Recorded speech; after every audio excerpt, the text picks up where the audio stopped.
our nation. And today, I'm here at Warm Springs because I want to talk about how we're going to heal our nation. Over these past few months, there's been so much pain, and so much suffering, and so much loss in America. Over 225,000 people have lost their lives to a virus. Many of those lives lost in the cruelest way possible. Alone. Alone. Alone in a hospital room. Alone in a nursing home. No family. No friends. No loved ones beside them in those final moments. And it haunts so many of the surviving families. Families who were never given a chance to say goodbye. I and many of you know what loss feels like when you lose someone you love. You feel that deep black hole opening up in your chest, and you feel like you're being swallowed into it. The tragic truth of our time is that COVID has left a deep and lasting wound in this country. Millions of Americans have lost their jobs, and we see the empty storefronts and the shuttered businesses, the visible signs of lost hopes and broken dreams. But what we don't see is in all those parents staring at the ceiling late at night wondering, how am I going to pay the mortgage? How am I going to pay for our rent?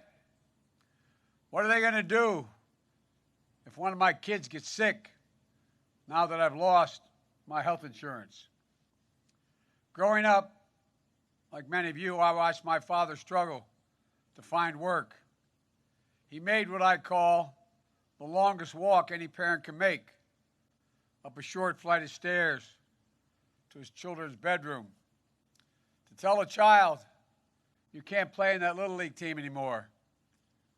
You can't go back to the same school. We can't stay here, Joey. We can't stay in Scranton anymore. We have to move. There are good jobs in Delaware. When I get one, I'll come back for you, your sister, your brother, and your mom. It's only 157 miles away, Joey. My father came home every weekend for that year or more, but he always said, when we finally got settled in Delaware, he used to say, Joey, a job's, and all my friends would hear it as well, a job's about a lot more than a paycheck. My sister heard it as well, Valerie. He said, it's about your dignity, a job. It's about respect. It's about your place in the community. And right now, in this autumn afternoon, millions of Americans all across this country feel they've lost all that. A season of protest has broken out all across the nation. Some of it is just senseless burning and looting and violence that can't be tolerated and won't. But much of it is a cry for justice from a community that's long had a knee of injustice on their neck. The names of George Floyd, Breonna Taylor, Jacob Blake, they'll not soon be forgotten, not by me, not by us, and not by this country. They're going to inspire a new wave of justice in America. These are historic, painful crises. The insidious virus, the economic anguish, the systematic discrimination. And one of them could have rocked the nation, any one of them. Yet, we've been hit by all three at once. But if we're honest with ourselves, the pain striking at the heart of our country goes back months, not months, but years. Our politics has for too long been mean and bitter and divisive, and you can hear it now in the distance. We've stopped seeing dignity in one another. We've stopped showing each other respect. Too many among us spend more time shouting than listening, more time fighting than working together, more time demonizing and denigrating others than lifting them up. The divisions in our nation are getting wider. Angry people are upset. Anger and suspicion are growing, and our wounds are getting deeper. And many wonder, has it gone too far? Have we passed the point of no return? Has the heart of this nation turned to stone? I don't think so. I refuse to believe it. I know this country. I know our people. And I know we can unite and heal this nation. Warm Springs is a good place to talk about hope and healing. Sir Franklin Roosevelt came, quote, to use the therapeutic waters to rebuild himself. Stricken by polio, the polio virus in 1921, he suffered from paralysis. Like many other Americans of those pre-vaccine decades, FDR longed to live an independent life, a life that wasn't defined by his illness. To him, and to so many others facing physical challenges, Warm Springs offered therapy for the body, and I might add, and the soul. But it offered something else as well. FDR came looking for a cure, but it was the lessons he learned here that he used to lift a nation. Humility, empathy, courage, optimism. This place represented a way forward, a way of restoration, of resilience, of healing. In the years that followed, FDR would come back to Warm Springs often to think about how to heal the nation and the world. And that's exactly what he did. Lifting us out of a Great Depression, defeating tyranny, saving democracy. And then it was here, on April 12th, 1945, that President Roosevelt died, a casualty of war as surely as any who fell in combat. And the free world mourned. American leaders wept. Maybe even more important was the reaction of the American people. Naval Chief Petty Officer Graham Jackson, a black man, cried as he played his accordion in tribute to FDR not far from here. And the story's told that when Franklin Delano Roosevelt's funeral procession went by, a man collapsed in grief. And the neighbor asked him, "Did you know the president?" The response was, "No," the man said, "but he knew me. He knew me." Few words better describe the kind of president our nation needs right now. A president who is not in it for himself, but for others. A president who doesn't divide us, but unites us. A president who appeals not to the worst in us, but to the best.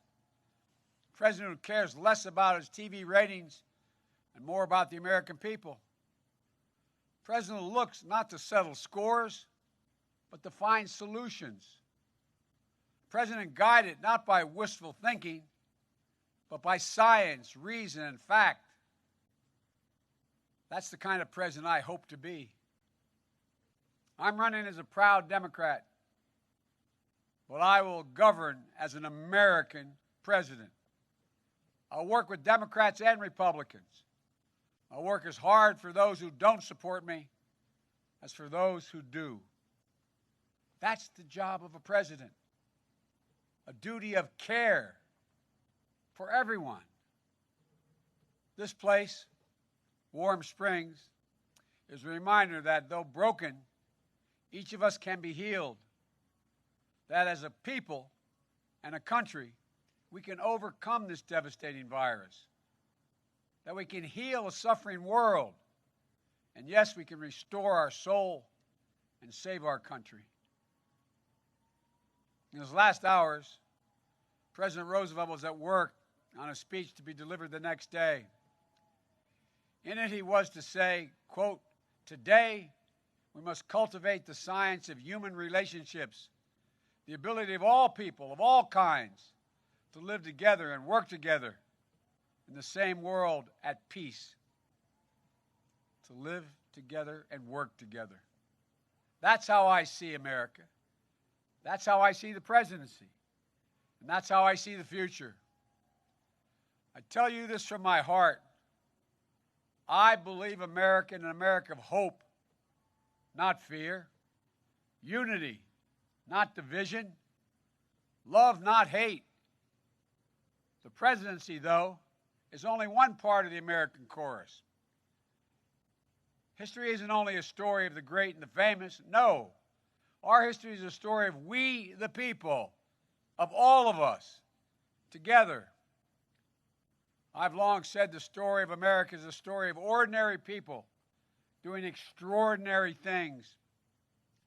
Change in our country comes when the voices of the powerless reach the ears of the powerful. When those whose names we'll never know, but who risk their lives to, in the words of Dr. King, bend the arc of the moral universe toward justice. Bending that arc is the work of our time. But it'll take all of us, red states, blue states, Republicans, Democrats, conservatives, and liberals. And I believe from the bottom of my heart we can do it.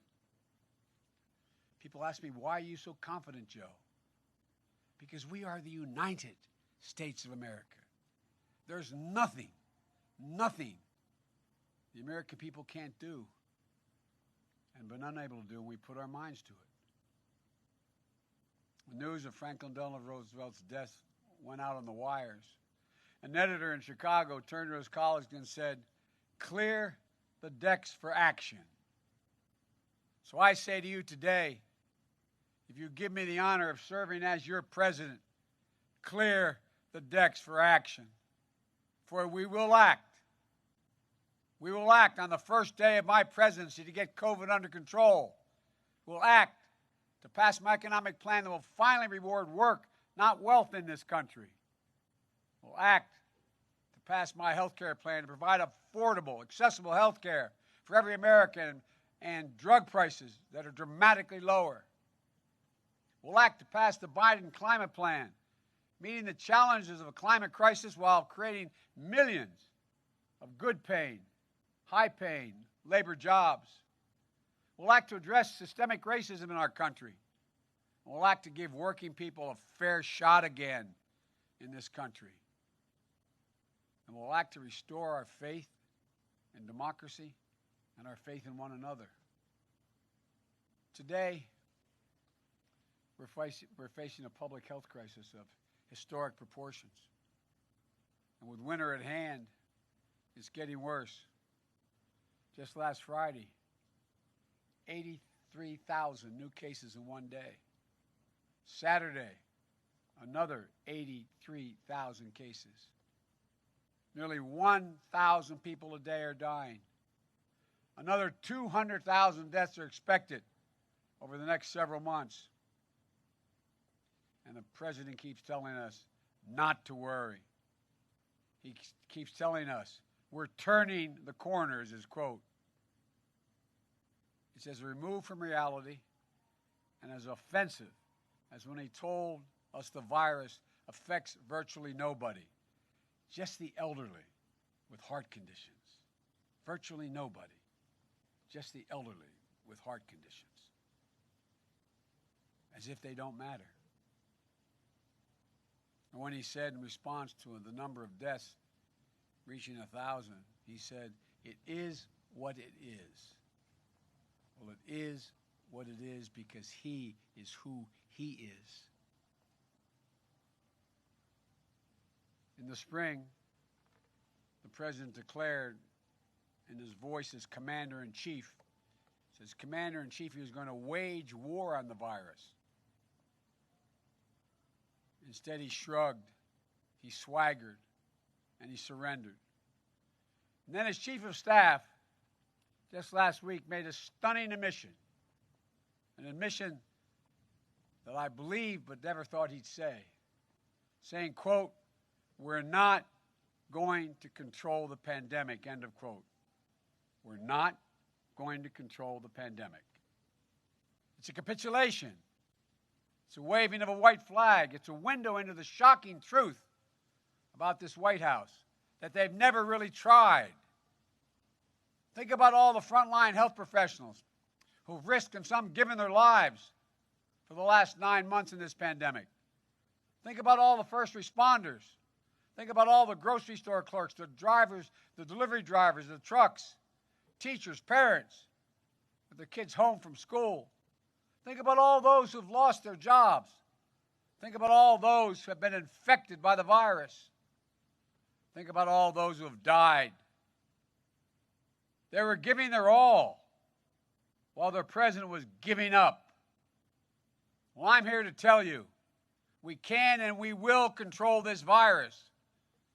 As president, I will never wave the white flag of surrender. Just imagine where we'd be today if the president had embraced wearing masks instead of mocking it. Imagine where we'd be today with a president who practiced social distancing instead of holding super spreader events. Imagine where it'd be with a comprehensive system of testing and tracing.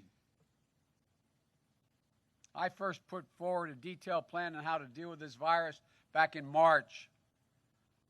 This administration ignored it. Then I released several more detailed plans in the months that followed, the most recent just last week. This administration has yet to offer a single plan. Yes, one of the reasons why one of the most prestigious medical journals in the world, the New England Journal of Medicine, called the president, quote, dangerously incompetent. Went on to say the president had turned a crisis into a tragedy. I'm ready to act. I know what to do. And starting on day one of my presidency, we will do it. I've talked about the battle for the soul of America since the very beginning of this campaign. And I want to be very clear in these closing days about what I mean and about what I intend to do in that battle to assure that our better angels prevail over our worst instincts. I believe this election is about who we are as a nation, what we believe, and maybe most importantly, who we want to be. It's about our essence. It's about what makes us Americans. It's that fundamental. Time and again throughout our history, we've seen charlatans, the con men, the phony populists who sought to play on our fears, appeal to our worst appetites, and pick at the oldest scabs we have for their own political gain. They appear when the nation's been hit the hardest and we're at our most vulnerable. Never to solve anything, but only to benefit themselves.